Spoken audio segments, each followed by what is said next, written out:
E está começando mais um Entre Chaves, o seu podcast de desenvolvimento de software. E hoje vamos falar sobre as últimas novidades que o Google trouxe pra gente sobre o Gemini, sobre o Firebase Studio. E é isso, até o mesmo Google tá se reinventando, né, gente? Acho que essa onda de IA trouxe novidade para todo mundo e o Google não ficou fora disso, claro. E para conversar comigo sobre isso, estamos com a Fernandinha. E aí, Ângelo? Pois é, e aí, galera? Pois é, eu fico animada para conversar, né, sobre essas coisas. Como sempre, muito animada, estudando bastante sobre IA, vendo muitas atualizações o tempo inteiro. E é como você falou, né, o Google, bom, o início, né, da era, os primeiros modelos de Transformers, quem lançou foi o Google, né, então a pesquisa lá anterior ao ChatGPT era do Google, mas o Google, talvez por algum conservadorismo ou preciosismo, acabou deixando a OpenAI lançar o ChatGPT antes deles, mas agora tá tentando aí recuperar o tempo perdido, o espaço perdido, talvez. E é isso aí, vamos conversar um pouquinho sobre isso. E é interessante, né, sobre isso que você falou e sobre o quanto que a gente tem estudando. De acordo com o Google,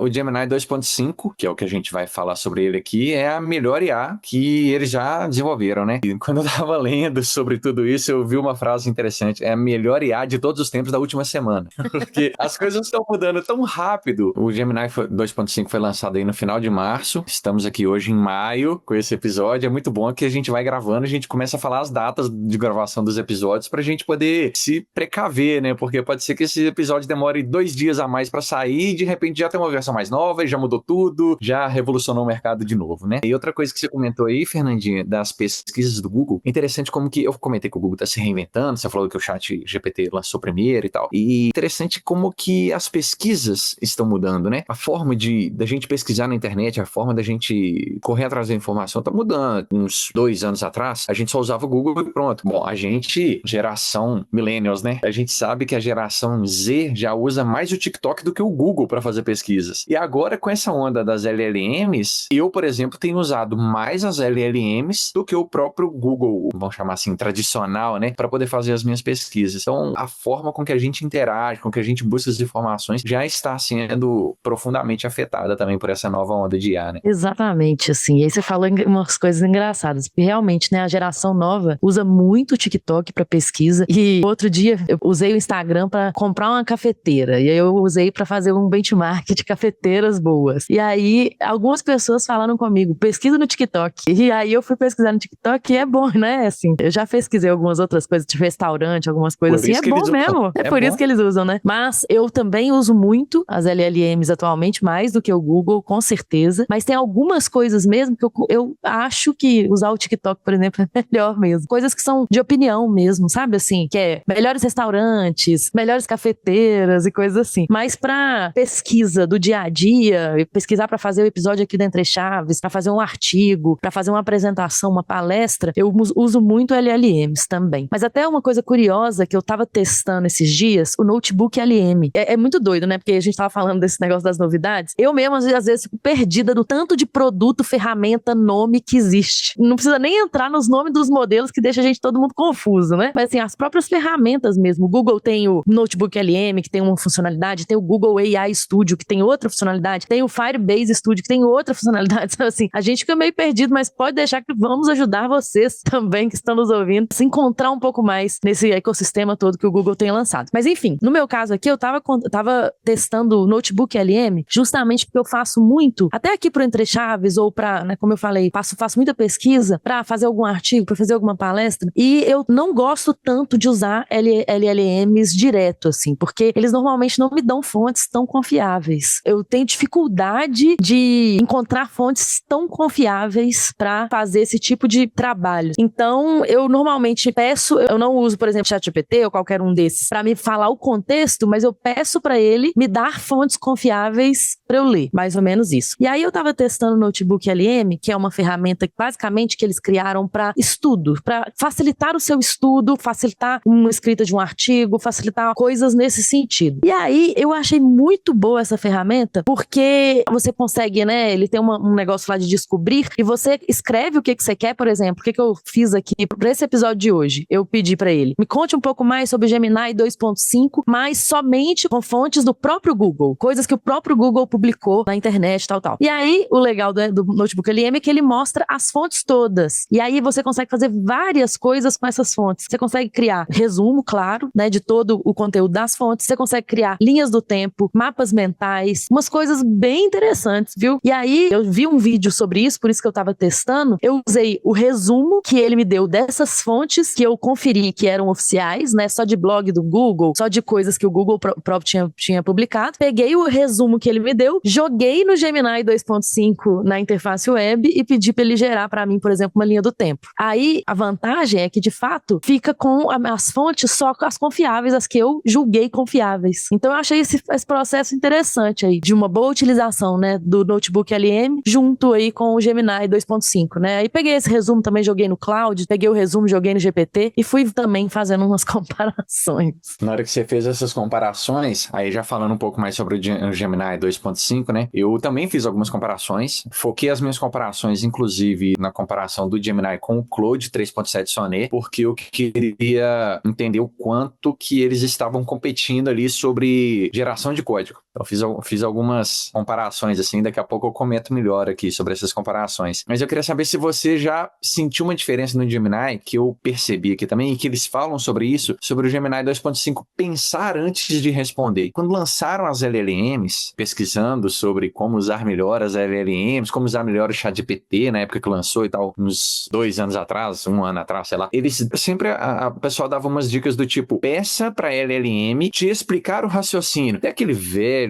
exemplo, aquele clássico exemplo da palavra strawberry, né? Quantos R's tem a palavra strawberry? Se não me engano é esse o exemplo, né? Clássico. E a LLM errava sempre que a gente pedia. Se você pedir só isso, a LLM erra. Mas se você pedir pra LLM, explique o raciocínio, a LLM, ela te entrega o resultado correto. E aí, o Gemini 2.5, ele traz isso já nativamente. E mais do que isso, tem como, quando você está usando as APIs, tem como você configurar. E aí, essa é uma novidade que o Claude 3.7 Sonnet já trouxe, mas o Gemini 2.5 também disse que trouxe. Eu não consegui chegar a usar isso, mas você consegue configurar quanto tempo você consegue fazer isso. E eles chamam isso de orçamento de raciocínio. O quanto que o Gemini vai pensar antes de te dar a resposta. Então eu queria saber se você já sentiu essa diferença, se você percebeu isso acontecendo, porque ele mostra ali, você reparou isso na interface dele? Eu reparei que ele mostra, né, assim, eu acho, se eu não me engano, o 2.0 Flash foi o primeiro modelo do Google com raciocínio estendido, se eu não me engano. Mas, realmente, agora o 2.5, né, tanto o Flash quanto o Pro, eles têm o raciocínio estendido também. Eu não cheguei a fazer muitos testes, até para comparar a qualidade, né, do raciocínio, porque comparando com as outras, né, o DeepSeek, para mim,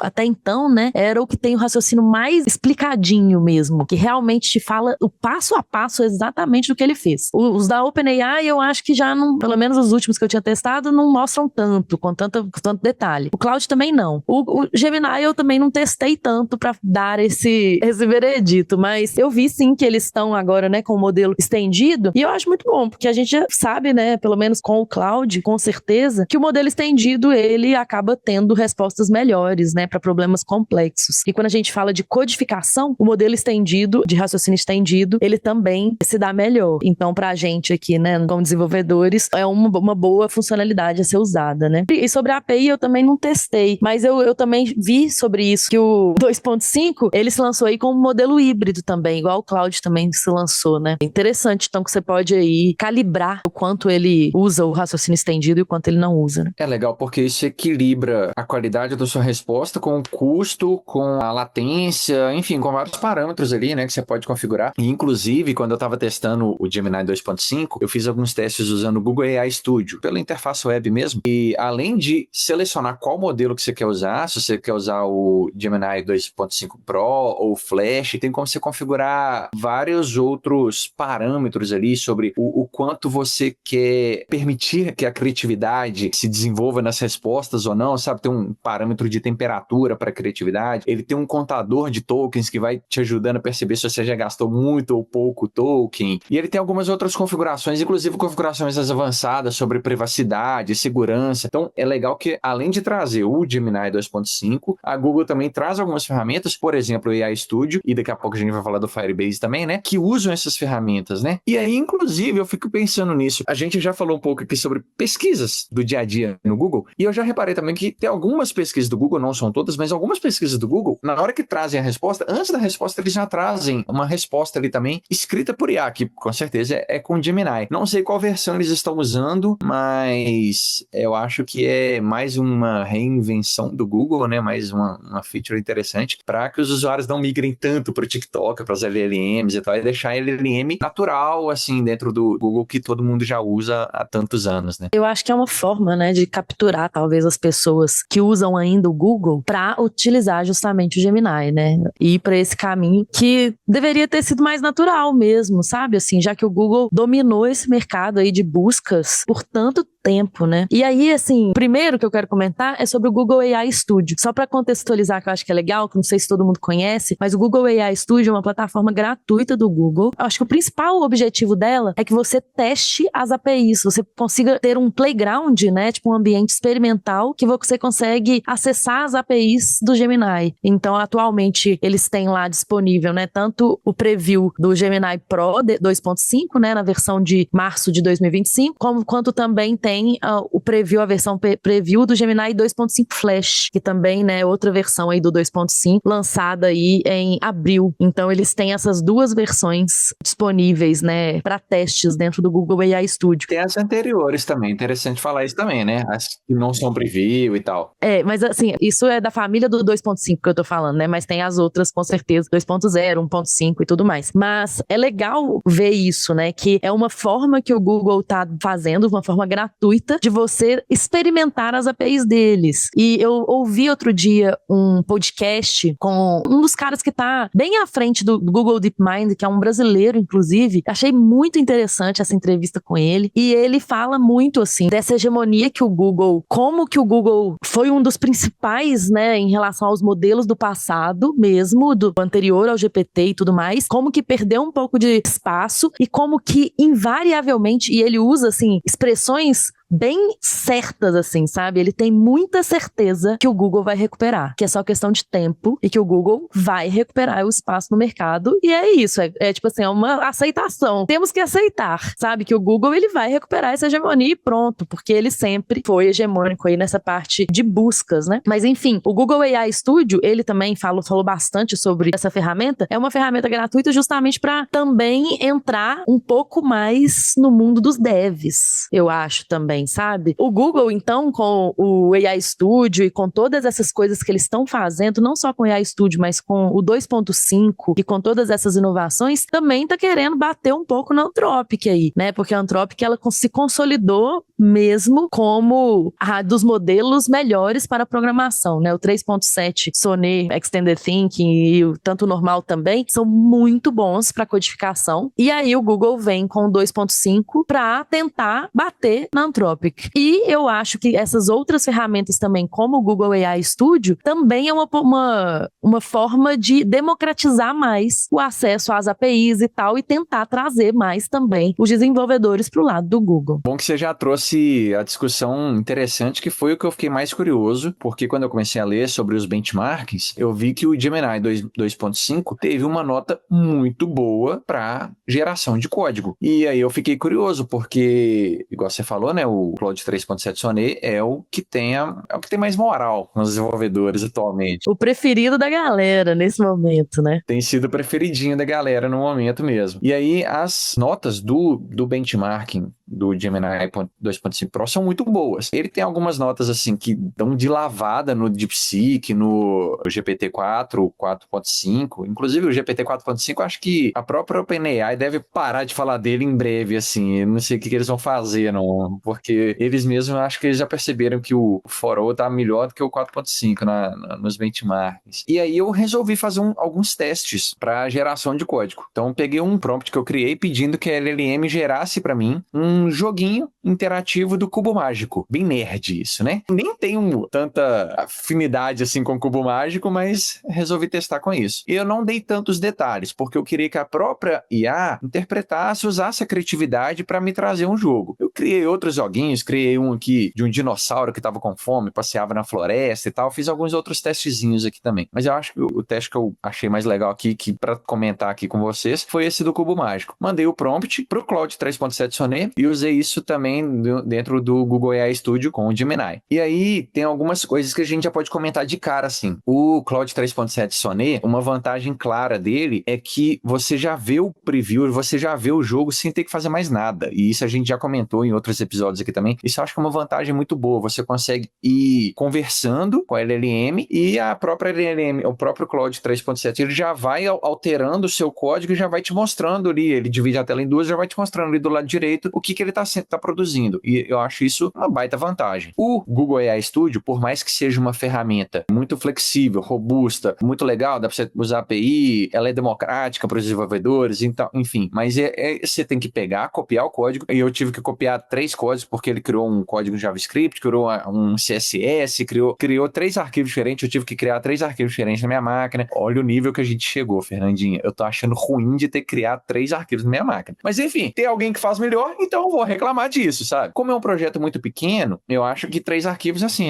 beleza, pode ser que minha reclamação seja injusta aqui, mas vamos começar a imaginar isso para um uso mais avançado. Você ter que sair da plataforma para poder criar o seu próprio arquivo, salvar esse em algum lugar, depois abrir para ver o que está acontecendo, mostrar direto ali, eu acho que é uma vantagem clara do Claude 3.7. Mas em relação a mostrar a evolução direta, o 2.5 na interface web do Gemini, ele tem um modo Canvas, que também você também consegue visualizar. Mas eu ainda prefiro o do Claude, tá? Assim, eu tô falando só porque existe, mas eu prefiro ainda o do Claude. Eu acho que o do Claude é mais legal, ele tem mais funcionalidade, você consegue baixar como PDF, consegue baixar não sei o que, daqui a pouco, enfim. Voltando, né, pro que eu fiz lá no Gemini e no Claude. Como eu deixei livre para que a LLM decidisse o que fazer, o Claude, ele viajou um pouco mais, fez um cubo 3D com os movimentos possíveis e tal, fez uma interface mais bonita. Porém, não era tão funcional. Lotado de bug. Eu começava a girar o cubo, começava a embaralhar demais, ele travava e não fazia mais nada. Isso no Claude? Isso no Claude. E aí eu não fiquei interagindo tanto. Eu poderia falar com ele, olha, tá com algum bug aqui, corrige aí pra mim, mas eu não queria ficar explorando demais. Eu queria fazer o mesmo teste pros dois pra ser justo. E aí, ele fez uma interface mais bonita, fez um negócio que, na hora que eu abri, eu falei, putz, ganhou de lavada, né? Mas tava lotado de bug, eu não consegui brincar de cubo mágico lá. O Google, o Gemini 2.5, ele fez uma interface 2D pra um cubo mágico, o que bugou a minha cabeça na hora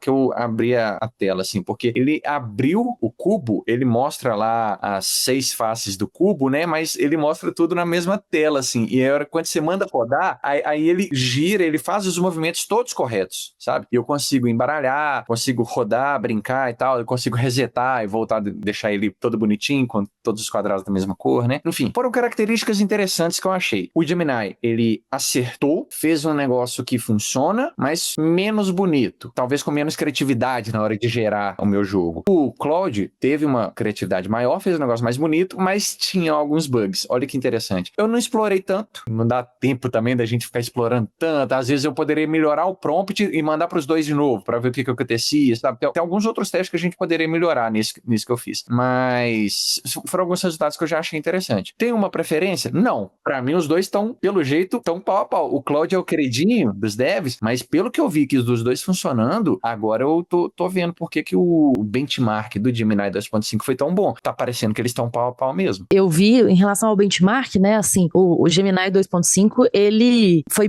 muito bem em muitos aspectos, né, principalmente em aspectos de linguagem, de problemas complexos, de matemática, aqueles testes de Human Last Question, sei lá como é que chama, esqueci o nome, Humanity Last Exam é o nome. Mas enfim, o Gemini, ele 2.5, ele foi muito bem nesses testes. O único que eu vi realmente que ele perdeu pro Claude é o de codificação agêntica, que o Claude ainda, ou no modo Extended Thinking, ele ainda supera o Gemini 2.5. E é legal ver isso também, que no LM Arena, que é o site que fica sempre ranqueando as LLMs, e principalmente, né, na opinião do público, o Claude ainda está na parte de codificação, ele ainda é o primeiro lugar. E o Gemini 2.5 vem em segundo já batendo aí o ChatGPT ou qualquer outro, né, assim, acredito que o terceiro lugar, o GPT 4.1 que tá em terceiro lugar na parte de codificação. Mas quando se fala do overall, né, que é tipo assim, as habilidades gerais mesmo, o Gemini 2.5 2.5 tá vindo realmente na LM Arena em primeiro lugar. Então, né, em relação à linguagem e tal, ele realmente vem, e a própria Google usa isso, tá? Assim, na comunicação dela de lançamento do Gemini 2.5, né, ela usa que ele está em primeiro lugar na LM Arena e ele continua até agora, né, desde que foi lançado. De fato, é a melhor IA de todos os tempos da última semana. Eu não sei se já tinha isso antes, mas eu acho que é uma coisa legal. A gente tá falando que geração de código, Gemini, Claude e tal. Uma coisa que eu reparei é que o Google AI Studio, na hora que gerou os códigos pra mim, de todos os testes que eu fiz e tal, no finalzinho lá do código tinha, assim, use with caution, sabe? Alguma coisa assim, use com cuidado. E aí tinha um link, eu fiquei curioso, eu cliquei no link e ele falou, olha, essa IA, ela foi projetada para sempre criar códigos, nunca copiar. A gente cria código baseado no que a gente conhece. Caso seja um código que não tem como, a gente vai ficar muito igual ou vai acabar copiando, a gente vai referenciar qual é o código. Ou caso seja um código muito popular, a gente vai referenciar também qual que é. Mas use por sua conta e risco e tome cuidado, testa antes. Enfim, tô falando isso porque a gente trabalha aqui no mundo de desenvolvimento, a gente usa IA para gerar código todo dia, mas as próprias IAs estão falando com a gente, olha, nós estamos gerando código, mas a responsabilidade desse código é do desenvolvedor. Você vai copiar e colar, você vai usar isso em algum lugar, você vai usar para algum cliente, seja um cliente, por exemplo, de hospital, de banco. Cara, testa antes. A gente falou isso em algum outro episódio também. Existem vidas que dependem de sistemas. Mesmo que as IAs estejam evoluindo muito, a gente não pode simplesmente pegar, legal, funcionou, Ctrl-C, Ctrl-V. Testa primeiro. Testa direito antes de sair colocando, usando em produção, enfim. Eu não reparei isso não, mas bem interessante. Eu usei pouco ainda o Google AI Studio também, né? Eu quero explorar ele mais. Eu também fiz, né, algumas comparações aqui. Fiz poucas também, não cheguei a aprofundar tanto, né? Como a gente falou, é tanta coisa acontecendo que a gente às vezes não consegue com tanta profundidade quanto a gente queria, né? Mas eu testei algumas coisas e basicamente eu tava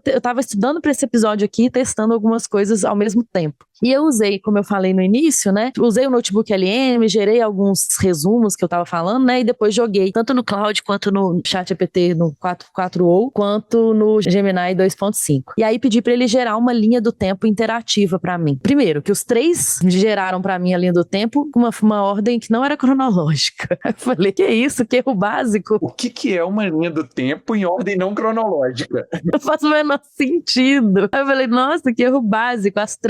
Os três, porque é como o texto não tava em ordem cronológica, não tava totalmente, e também tinha umas coisas assim, porque tinha algumas datas que eram datas mesmo, e tinha coisas que era assim, final de 2024. Aí ele não conseguiu. Nossos eternos problemas, né? Problemas de data. Entra ano, sai ano, entra tecnologia, sai tecnologia, e a gente ainda tem problema de lidar com a data. E o eterno problema de qualidade de dados também, né? Exato. Aí eu falei com os três, falei, pô, vocês não colocaram na ordem cronológica. A OpenAI continuou errando, o Gemini 2.5 continuou errando, porque tinha esse negócio do final de 2024, e o Claude consertou, ele conseguiu. Mas agora, em relação à interface, que era um diferencial gigantesco do Claude, por exemplo, comparando com o 4o do GPT, a interface que ele me gerou foi bem legal no Gemini 2.5 também. Ele me gerou, né, uma linha do tempo na vertical, com alguns bloquinhos que eu conseguia ver bem bonitinhos e tal. Depois ainda gerou uma seção sobre principais personagens da história, né? Tipo assim, falando, por exemplo, do CEO da Google, falando mais de algumas pessoas que participaram daquela linha do tempo, achei bem interessante, mas eu ainda achei a interface que o Claude gerou melhor, com mais interatividade, os bloquinhos eram expansíveis, o do Claude estava bem parecido com o do Gemini 2.5, mas os bloquinhos eram expansíveis, tinha uns filtros mais interativos, que ele gerou tipo um tagueamento em cada evento, e você conseguia ver só os eventos de lançamento de tecnologia, só os eventos de, sabe assim, ele gerou alguns tagueamentos, então eu conseguia filtrar minha linha do tempo de acordo com o que eu queria. Achei mais interessante que o do Gemini, mas o Gemini ainda foi melhor do que o do GPT, por exemplo. O do GPT foi bem ruim. Mas assim, eu ainda acho, e pegando até opiniões aqui com algumas pessoas, assim, eu acho que o Gemini, ele melhorou, né, assim, em relação ao 2.0, por exemplo, Flash, ou alguma versão antiga dele. Eu acho que ele começou a realmente ser competitivo para código, mas eu ainda acho que o Claude ainda é melhor. Você tá comentando aí também que você usou o ChatGPT, né, da OpenAI, e o ChatGPT recentemente também viralizou muito com a geração de imagens, né? E aí eu já tenho as minhas LLMs preferidinhas para cada uma das tarefas, assim. Eu comentei que para gerar código eu tô em dúvida aqui, eu acho que o Claude e o Gemini parece que eles estão realmente pau a pau. Para gerar imagem, cara, todo dia eu gero imagem. Minha esposa tá viciada nisso também, gera imagem todo dia com o ChatGPT. Acho que ele, falando assim de alguns nichos de mercado nisso, eles ganharam muito. E a DeepSeek, eu acho que eu já até comentei isso em algum outro episódio também. Eu acho que a DeepSeek tá muito à frente em tarefas que precisam estimular mais a criatividade, sabe? O exemplo clássico da minha vida que é gerar legenda para foto. Toda vez que eu quero postar uma foto e eu peço uma legenda para as LLMs, a da DeepSeek para mim é a melhor. Então, esse tipo de tarefa que precisa de mais criatividade, eu tenho gostado mais da DeepSeek. Eu acho que isso vai um pouco de encontro com os benchmarks, né? Que a gente tem visto por aí também. Eu acho que vai bem mesmo. Uma outra coisa que eu acho que é legal da gente comentar é o custo do Gemini em comparação com os outros. E eu vi que ele é mais barato do que o Claude 3.7, né, Sony? O que pode dar aí a competitividade realmente que ele gostaria, né, de ter.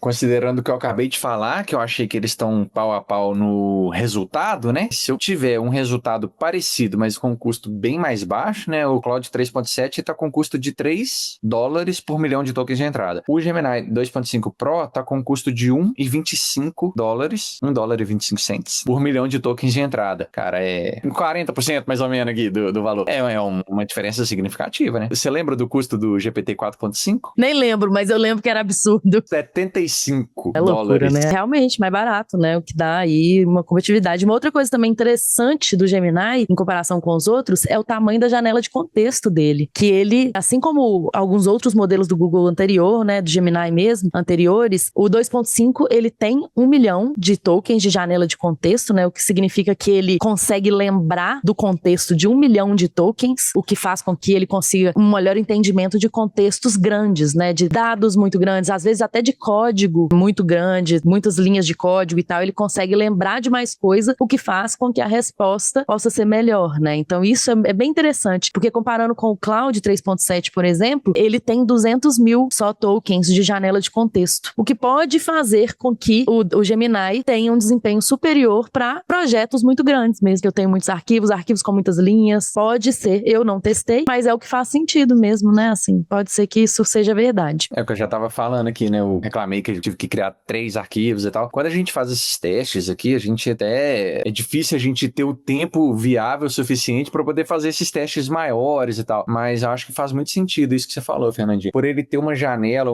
de contexto maior, por ele aceitar mais tokens de entrada, saída e tal, ele pode acertar mais. Então, quando a gente levar para um caso mais real, caso onde você tem um projeto gigante, aqueles monolitos que a gente costuma lidar, os sistemas legados com monolito gigante, 200 mil linhas de código, um arquivo com 1.500 linhas, a gente não gosta, mas esses sistemas existem. E aí, nesse cenário aí, pelo que a gente conhece da teoria dos conceitos, provavelmente o Gemini 2.5 vai ter um desempenho melhor. E eles estão planejando aumentar essa janela de contexto para 2 milhões de tokens. Então, aí vai ser talvez ainda melhor em relação ao desempenho para esses arquivos grandes, esses projetos grandes. E esse negócio da janela de contexto, eu estava vendo um vídeo outro dia, não sei se eu já comentei sobre isso aqui no Entre Chaves, sobre a técnica de RAG. Acho que a gente já deve ter comentado da técnica, né? Mas assim, RAG, para quem não conhece, é você utilizar uma geração por recuperação aumentada, né? Retrieval Augmented Generation, basicamente. Que é basicamente você colocar um contexto a mais, um contexto privado, para que as LLMs consigam responder sobre aquele contexto para além do conhecimento que elas já têm na internet, né? E o RAG, normalmente a arquitetura do RAG, você usa bancos vetoriais para que você coloque o seu conteúdo nesses bancos, você faça uma pesquisa semântica pelas quais são os chunks, né? Quais são os conteúdos de dados ali que mais se assimilam com a pergunta que você está fazendo, você manda isso para a LLM e ela consegue responder a sua pergunta de acordo com essa similaridade com, né, os seus dados privados. E aí eu estava vendo um vídeo outro dia que é justamente assim, questionando se com esses aumentos de janela de contexto dos modelos, igual o do Gemini, que está pretendendo aí ter 2 milhões de tokens de janela de contexto, se essa técnica do RAG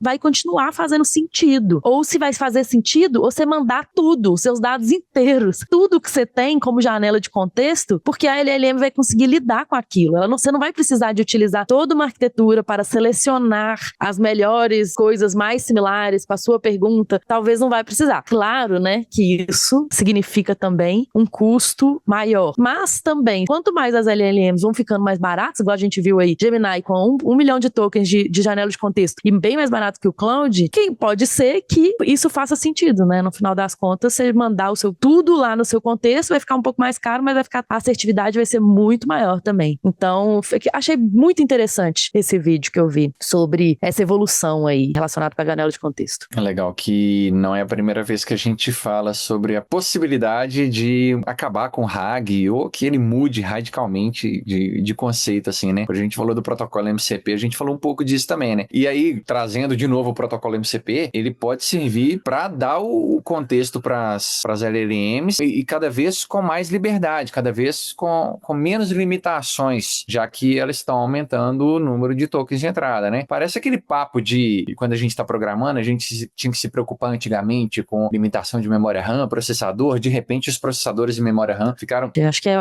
uma analogia boa, assim, né? Exatamente a mesma. É sobre isso, né, que a gente tá falando, né, assim. Tava pensando, fazendo também analogia com o celular, né? O tanto que antes os aplicativos precisavam se preocupar muito mais com a memória do aparelho e tal. E hoje isso já é um desafio ultrapassado, né? E aí só uma última coisa falando do Gemini, que eu acho que é legal, né, fazer aquelas fofoquinhas do mundo corporativo, é que o Gemini mudou a liderança bem recente, acho que foi em abril. O head, que é do Google Labs, que também foi o fundador, se não me engano, o criador aí do Notebook LM, foi nomeado como head aí do Gemini também. Não se sabe, né, assim, muitas especulações do porquê que era uma mulher anteriormente, né, que estava à frente do Gemini, do porquê que ela saiu, se foi baixo desempenho, ou se foi alguma treta, né, ou, enfim, alguma discordância do futuro da aplicação, né, mas o fato é que o cara do Notebook LM que assumiu o Gemini também, o que pode ser que faça com que essas duas coisas, por isso que eu também fiquei falando um pouquinho do Notebook LM no início, pode ser que a gente veja algumas funcionalidades de um produto no outro, né, ou que exista alguma interação um pouco maior entre eles, né, então isso é bem legal de ver. E uma outra coisa é que o Google I.O., ele tá para acontecer aí agora em maio, né, então vamos ver o que mais que a Google vai lançar. Então esse episódio tem que sair antes do Google I.O., senão a gente vai ficar totalmente ultrapassado. Será que eles vão lançar um novo modelo, né? O Gemini é muito recente, o 2.5, né? Não sei se eles vão lançar mais alguma coisa. Eu vi aqui que eles estavam com a pretensão de lançar o Notebook LM, que hoje é web, né? Um software na web, que de lançar aplicativo e coisas assim, mas enfim. Vamos ver, né, quais serão aí as próximas novidades do ecossistema Gemini e do Google em geral. Eu vi algumas coisas sobre o que podemos esperar sobre o Google I.O. Não vi, igual você falou, será que eles vão lançar um novo modelo? Acho que não. Eu vi mais, talvez, melhorias que eles consigam fazer ainda no 2.5, igual você comentou aí sobre aumentar o número de tokens, alguma coisa assim, esse tipo de melhoria. Mas a galera não consegue mais esperar, não tem como, né? Porque eu tava vendo que os lançamentos anteriores da Google, tipo o 1.5 mesmo,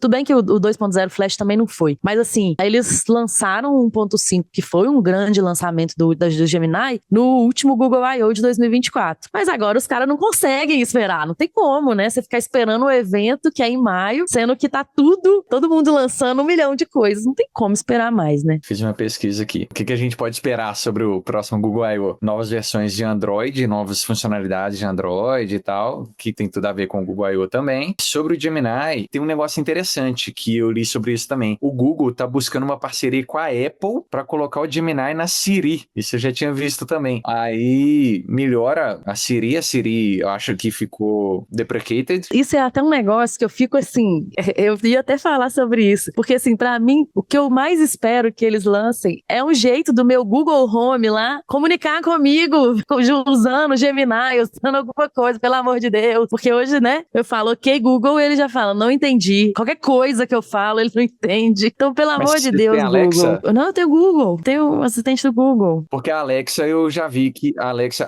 a minha Alexa aqui em casa, inclusive, tem o modo turbo. Ainda não tem nativo, acho que ainda não tem nativo, né? A Amazon, acho que ainda não lançou nativo, mas a Alexa dá pra você instalar o uma skill que chama modo turbo. Aí você conversa com ela, igual você conversa com as LLMs. Eu não tenho Alexa, meu é Google mesmo. E a novidade mais esperada por mim é um assistente na minha casa que realmente converse, né, de forma natural. Enfim, o que mais esperar sobre o Google I.O.? Eu vi uma notícia também dizendo que talvez a gente tenha aplicações do Gemini em veículos, em automóveis, naquele Android Auto, sabe? Naqueles painéisinhos e tal. Tomara, porque outro dia eu usei Melhora a navegação. meu Android Auto num carro, né, do meu namorado e achei muito ruim a interface. Fiquei impressionada. Assim, eu já tinha usado antigamente e eu não tinha achado tão ruim. Mas ele tem iPhone e eu tenho Android, né? Eu tenho um Samsung. E aí o dele tava bonitão lá. E na hora que conectou o meu, tudo zoado, assim. Parecia assim, sei lá, não era muito responsivo, umas coisas esquisitas. Eu falei, gente, aí a pessoa que defende o Android igual eu perde argumento, entendeu? Acho que não é uma integração do Gemini que vai salvar, viu? Acho que Não aí vai ser, tem... com certeza. Com certeza não. Mas quis falar né? Já que a gente falou de Android Auto, por favor, né? Vamos melhorar essa interface do Android Auto. E aí, para completar todo esse pacote aí de Google que a gente tem falado, Google AI Studio, Gemini 2.5, a Google também lançou recentemente o Firebase Studio, né? E o Firebase Studio é uma ferramenta que, assim, já dando a minha opinião, sensacional. Que negócio espetacular. Você que eu gostou? achei. Eu gostei. Por quê? Eu abri a ferramenta. É uma ferramenta para você gerar aplicações usando LLM. No caso, o Gemini. Né? E aí eu entrei. Mas não só gerar, né? A intenção deles é que você consiga gerar e publicar, né? Aí, acho que é o principal, né? Acho que o principal talvez é a publicação que eles estão almejando, né? No ecossistema do Google e tal. Porque aí, assim como eu fiz alguns testes, né, de cloud, comparando com o Gemini e tal, eu testei também o Firebase Studio. Falei, vamos ver o que isso aqui é capaz de fazer. Com um prompt, eu falei com ele para gerar uma aplicação onde eu subisse ele tinha que ter um componente lá para fazer o upload de uma imagem e eu queria desenhar por cima dessa imagem, fazer alguma anotação, alguma coisa desse tipo. Fiz um prompt e mandei para ele. Um prompt até não tão simples, né? Eu acabei de dar o exemplo do Cubo Mágico. O Cubo Mágico eu mandei uma linha só e pronto. Essa eu tive que explicar um pouco mais, né? Não era um negócio não era um jogo já conhecido, popular. Enfim, então eu tive que fazer um prompt um pouco mais detalhado. Fiz o prompt e mandei para ele. De cara, ele já gerou para mim a aplicação, já tinha um nome, ele deu um nome lá para o negócio que eu já esqueci. Ele colocou o componente de upload, eu consegui subir a imagem, conseguia já fazer tudo que eu pedi para ele, conseguia rabiscar por cima da imagem e tal. Só tinha alguns bugs. Na hora que eu subia a imagem, ela ficava por cima do botão, sabe? Alguns bugs de responsividade que todo programador front-end já passou por isso, né? Todo mundo passa por esse tipo de problema. Aí eu falei com ele, olha, tem alguns bugs aqui, corrige e tal, papapá. Fiz mais um prompt, pedindo ele para corrigir os bugs, ele corrigiu. Ela ficou perfeitamente funcional pro que eu queria. Fiz um terceiro prompt, só falando assim, beleza, obrigado, agora publica e vai. Cara, eu achei isso impressionante, porque na hora que eu falei publica, passado, sei lá, uns 5 minutinhos, ele foi mostrando pra mim, tem uma, eu não lembro se é uma barra de progresso, não lembro mais, mas ele foi me dando feedback de quanto tempo faltava e ele publicou pra mim. Onde que ele publicou? Você publicou aonde? Tá publicado dentro do Firebase, eu tenho até a URL. Mas aí já publicou e já tá disponível, então... Publicou no Firebase e já tá disponível, né? Público. Aí na hora eu até mandei o link pra minha esposa, pra um amigo meu, só pra eles entrarem de outro computador pra testar e funcionou, assim, eles conseguiram mexer, sabe? Assim, tudo bem que ele publicou no Firebase, né, e tal. Eu fico pensando, porque o próprio Cloud também tem, né, uma funcionalidade lá de publish, que você pode criar uma aplicação lá, um negócio e dar um publish lá dentro do ambiente do Cloud. Aí você também cria uma URL cloud.ai e barra um ID qualquer lá, né, que você também consegue disponibilizar para outras pessoas. Aí você acha que é mais um caso mais de produção mesmo ou ainda é teste igual ao Cloud mesmo? O que você acha? Eu não teria coragem de mandar isso para produção ainda.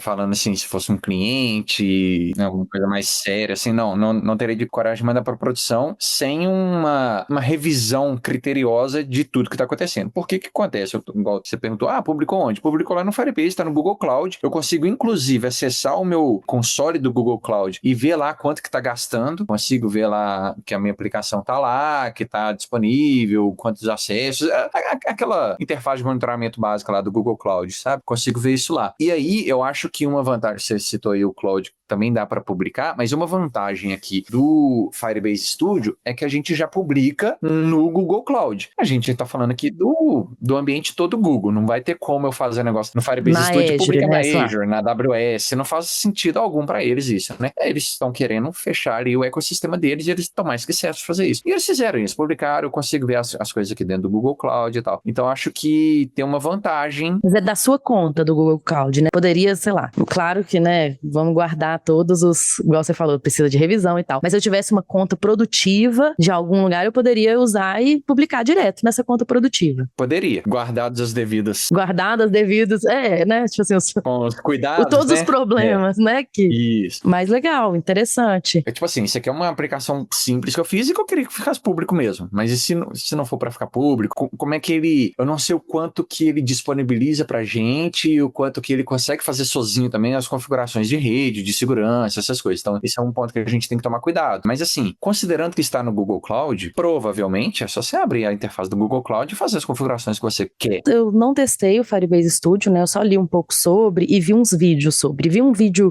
interessante que o cara tava tentando meio que fazer um vibe coding utilizando o Firebase Studio, né? Então, basicamente, ele tava usando só linguagem natural para criar a aplicação e publicar. Ele tentou fazer tudo com linguagem natural. Ele é programador, mas ele queria testar essa habilidade de só fazer com linguagem natural. E esse cara apanhou um tanto nesse vídeo, assim, tudo que ele tentava não funcionava. Gerava com bug, tinha problema, dava errado, dava erro de compilação, dava tudo errado. O Firebase, ele é bem recente, né? Ele foi lançado agora em abril, não foi? Se eu não me engano, foi em abril, né? Então, assim, ele é bem recente, pode ser que ele ainda também... E ele tá em preview, né? Então, isso é bem importante. Até abrir a página do Google do Firebase e lá eles colocam uma notazinha que é assim, esse é um produto que está em experimentação, tá em preview. Então, assim, eles não têm nenhum compromisso, por exemplo, de manter compatibilidade. Se você gerar um negócio hoje com o Firebase e eles quiserem mudar tudo, talvez, né, amanhã vai ser tudo diferente. Então, eles não têm...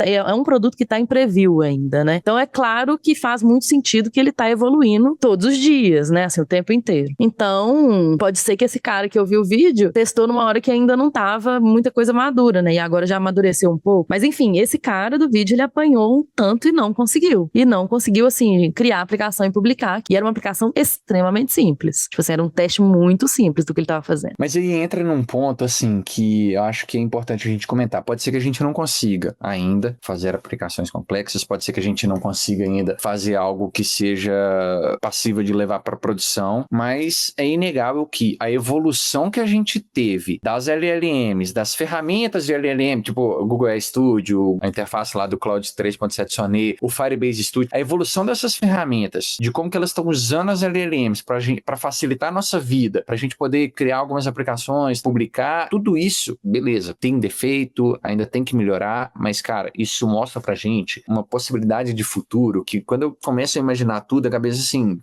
Explode mesmo, né? É uma loucura, cara, é uma loucura como que isso vai mudar. Já tá mudando, né? Mas é uma loucura pensar como que isso vai poder mudar mais ainda o mundo dos desenvolvedores, o que é o papel do desenvolvedor hoje em dia, sabe? É bizarro. É bizarro mesmo, assim. Pra mim, esse negócio da publicação, assim, o facilitar a publicação, se ele, né, em algum momento conseguir fazer uma boa instanciação de recursos, né, sugerir umas coisas. Você não teve que fazer, não teve que fazer nada, não teve que fazer absolutamente nada, né?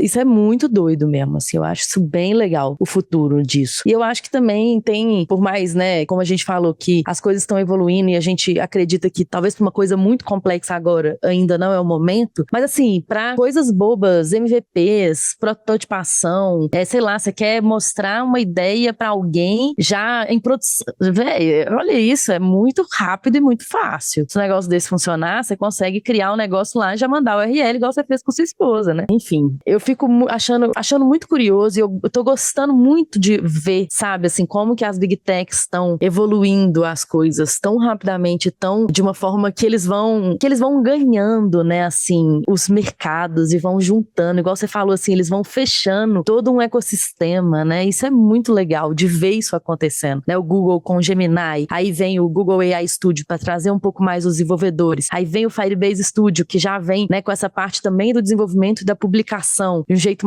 meio, né, que já vem também trazendo mais os desenvolvedores. Eu fico achando essas coisas muito legais, ver isso, né, na prática acontecendo. E isso vai vai trazendo mudanças para desenvolvedores, mas vai trazendo mudanças para todo mundo também, né? A gente já chegou a dar exemplos aqui em outros episódios também de como que talvez a gente, um dia, que eu não sei se vai demorar muito isso, a gente vai começar a conversar com uma LLM sobre quais são os hotéis disponíveis em uma cidade. De repente, pela própria LLM, a gente já vai conseguir reservar o hotel. O MCP tá vindo pra isso. Exatamente. Então é muito legal isso. Então, te mandei aí, Fernandinho, o link, achei o link aqui da minha aplicação, te mandei agora. Eu acho que eu publiquei a versão errada, porque eu subi uma imagem aqui pra testar, a imagem passou por cima do botão, igual eu te falei que foi a minha primeira versão. Então acho que eu publiquei a versão errada aqui. O processo todo, desde a hora que eu abri o Firebase Studio até a aplicação estar publicada, foram menos de 15 minutos. Que eu escrevi o prompt, ele gerou, eu interagi um pouquinho, pedi ele pra corrigir, depois eu pedi pra publicar, igual eu tô te falando, acho que eu posso ter invertido aí, publiquei a versão errada, né? Porque ainda tá com bug de responsividade. E aí, a partir do momento que eu cliquei em publicar e consegui mandar o link pra alguém pra testar, foram menos de 15 minutos. Foi muito rápido que eu consegui gerar isso. E foi a minha primeira vez usando o Firebase Studio. Então é outro ponto, assim,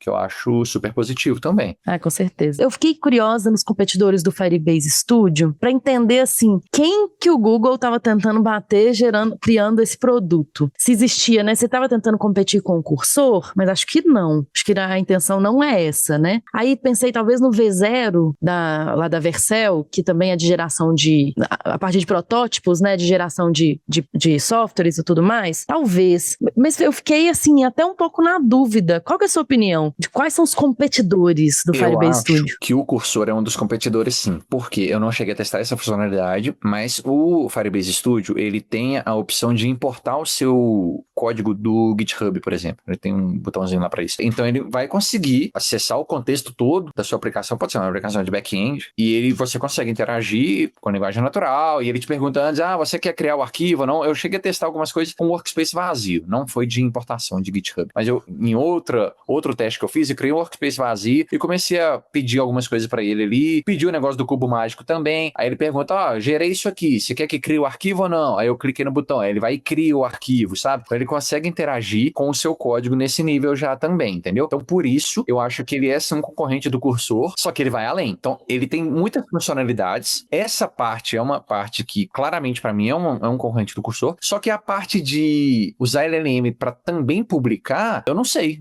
se tá aqui em que é o concorrente. Também não sei. Talvez assim, o Cursor com algum MCP, né, sei lá, você colocar lá um MCP da Azure, não sei nem se tem, assim, como que já tá. Mas não é o objetivo tanto do Cursor chegar nesse nível, talvez, né? Mas interessante. Talvez uma das coisas que vem aí no Google I.O. seja alguma evolução aí do Firebase também, né? Estúdio, vai saber. Vamos ter que aguardar e ver de primeira mão e fazer um episódio sobre o Google I.O., né? Quando acontecer. Um episódio do Google I.O. com todas as novidades, com o que a gente viu de legal lá. Bom, então é isso, pessoal. Trouxemos aí várias percepções, vários conceitos sobre as últimas novidades, principalmente do Google, né? Desse ecossistema do Gemini, Google AI Studio, do Firebase Studio também. Achei que não ia falar nem 5 minutos aqui sobre tudo isso, mas falamos aqui bastante até. Adoramos.